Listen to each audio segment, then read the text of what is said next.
Selamat pagi Ibu dan teman-teman semuanya. Perkenalkan, nama saya Kepte Antara Citra dari D3 Teknologi Pulp dan Kertas kelas A. Di sini saya akan menjelaskan tentang dyes. Dyes adalah pewarnaan berupa pigmen biru dan violet yang dapat digunakan untuk memantulkan sinar ultraviolet, meningkatkan tingkat kecerahan pada kertas, dan membuat kertas yang berwarna kekuningan menjadi lebih putih. Warna yang umumnya digunakan dalam proses pembuatan kertas adalah jenis organik sintetis yang meliputi 1.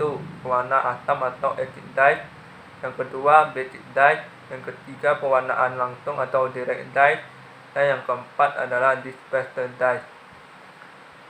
1. Acid dyes. Acid dyes adalah zat warna yang larut di dalam air dan memiliki afinitas untuk serat amphoteric dan merupakan zat warna yang paling sering digunakan.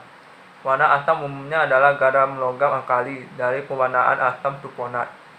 Warna ini tidak memiliki afinitas untuk serat tanaman yang harus dimasukkan ke dalam stok kertas. Oleh karena itu, pewarna ini memerlukan bantuan dari aluminium sulfat. Ketika dilakukan proses pewarnaan, tingkatan ionik dengan serat kationik akan menyumbang fiksasi anion berwarna dalam bahan pewarna. Asam yang ditambahkan ke dalam tangki pewarnaan dapat digunakan untuk meningkatkan sejumlah gugus amino yang terkationasi dalam serat. Dapat beberapa jenis pewarna yang termasuk ke dalam klasifikasi acid dyes, seperti acid orange, acid scarlet 3R, dan acid red 97. Yang kedua adalah basic dyes. Basic dyes adalah pewarna kationik larut yang terdapat di dalam air, yang terutama diaplikasikan pada serat selulosa.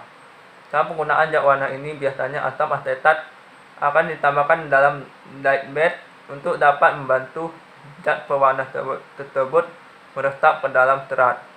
Yang ketiga adalah direct dyes. Direct dyes atau pewarnaan langsung adalah senyawa larut dalam air yang memiliki ketertarikan terhadap serat secara langsung, seperti penggunaan dari derivatif benzin. Warna langsung biasanya lebih murah, mudah diterapkan, dan dapat menghasilkan warna-warna yang memiliki tampilan yang cerah. Warna langsung umumnya adalah garam natrium yang berasal dari pewarna ajo yang di dalamnya telah mengandung gugus sulfur. Warna ini tidak sesuai untuk mewarnai wood containing stock karena zat pengkilap kayu dapat menghalangi keseragaman dan pemberian warna dalam kertas. Yang keempat adalah disperser dyes. Disperser dyes pada awalnya dikembangkan untuk proses pencelupan selulosa asetat yang dapat dilakukan di dalam air. Warna akan digiling halus dan ditambahkan dengan dispersing agent yang akan menghasilkan pewarna pasta, atau dengan disemprot yang akan menghasilkan pewarna bubuk. Penggunaan utamanya adalah untuk pewarna pada poliester, tapi juga dapat digunakan untuk mewarnai nilon, triacetat selulosa, dan serat akrilik. Dalam beberapa kasus pencelupan, zat pewarna ini akan diperlukan hingga mencapai suhu 130 derajat Celcius dan dye bed dengan tekanan yang terkendali. Ukuran partikel yang sangat halus akan memberikan area permukaan luas yang dapat membantu perarutan untuk memungkinkan penyerapan oleh serat. Jika pencelupan secara signifikan dapat dipengaruhi oleh pemilihan dispersing agent yang digunakan selama proses grinding. Dalam penerapannya terdapat dua metode pencelupan, yaitu metode kering dan metode basah. Metode pencelupan kering dapat dilakukan dengan memasukkan bubuk zat warna secara langsung ke dalam bubuk kertas atau pulp. Dan metode pencelupan basah dapat dilakukan dengan melarutkan bubuk zat warna ke dalam air panas dengan suhu 80-90 derajat Celcius, dan kemudian akan dicampurkan ke dalam bubuk kertas atau pulp. Dalam penerapannya, metode pencelupan basah lebih baik daripada penggunaan metode pencelupan kering.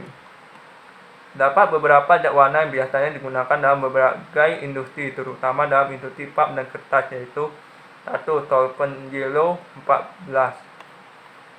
Sudan 1 atau juga dikenal sebagai CI solvent yellow 14 dan solvent orange R adalah suatu senyawa organik yang biasanya diklasifikasikan sebagai azo-dyes. Zat warna ini memiliki bentuk berupa padatan dengan warna berupa oranye merah. Zat warna ini biasanya ditambahkan untuk mewarnai lilin, minyak, benzin, pelarut, dan pemoles. Tugas Sudan 1 juga telah diadopsi untuk digunakan sebagai pewarna dalam berbagai bahan pangan, terutama pada bubuk kari dan bubuk cabai.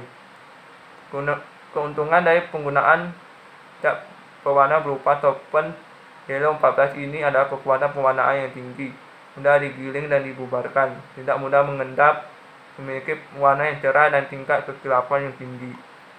2. Solvent Red 25. Cat pewarna berupa solvent Red 25 tidak dapat larut di dalam air, akan tapi larut dalam etanol dan aseton.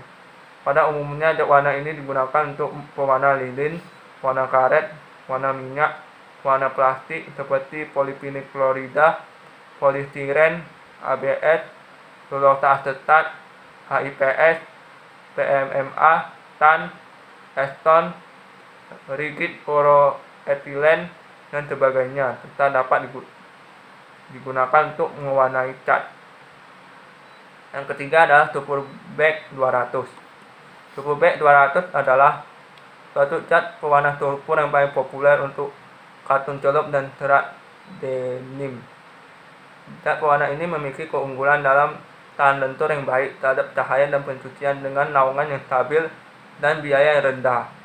Super hitam 200 ini kebanyakan digunakan untuk mewarnai katun, akan tapi juga dapat digunakan untuk menyesuaikan warna dengan pewarna belerang lainnya dengan cahaya warna berkecepatan tinggi dan warna yang berbeda.